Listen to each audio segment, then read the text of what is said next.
அப்பா அம்மா கொஞ்சம் சேர்ந்து. என்ன சாமி இது? எந்திரி சாமி, எந்திரி. அம்மா நம்ம குடும்பம் நல்லா இருக்கணும், அப்பாவுக்கு தொழில நல்லா முன்னேற்றம் இருக்கணும், நீ மகாராணி மாதிரி நல்லா சந்தோஷமா இருக்கணும், எனக்கு நல்ல வேலை கிடைக்கணும் அப்படின்னு வெடிய வெடிய பெருமாள் கோயில்ல பூஜை பண்ணி திருநீர் கொண்டாந்துருக்கம்மா. எடுத்துக்கோங்கப்பா.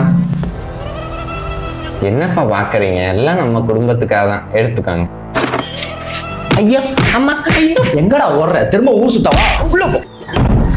4 நாளைக்கு உள்ளே கடை. ஏங்க நம்ம பையனை போட்டு இந்த அடி அடிக்கிறீங்க? நம்ம குடும்பம் நல்லா இருக்கணும், அவன் பெருமாள் கோயிலுக்கு போய் திருநூறு வாங்கிட்டு வந்திருக்கான். அடி கூறுகட்டவள, எந்த காலத்து அடி பெருமாள் கோயில்ல திருநூறு கொடுத்துருக்கானுங்க. அட ஆமால, ராத்திரி பூரா ஊர் மேய்ச்சிட்டு வந்துட்டு இங்க வந்து கோயிலுக்கு போறேன் கீழுக்கு போறேன்னு கதவு விட்டு தெரியுதா? நம்ம பையனுக்கு விவரம் தெரியலன்னு திருநீர் கொடுத்து ஏமாத்திட்டானுங்க, அதுக்கு போய் அடிக்கிறீங்களே. அவன் தெரிஞ்சுனா முதல்ல ஒன்னே வெளுக்கணும்டி.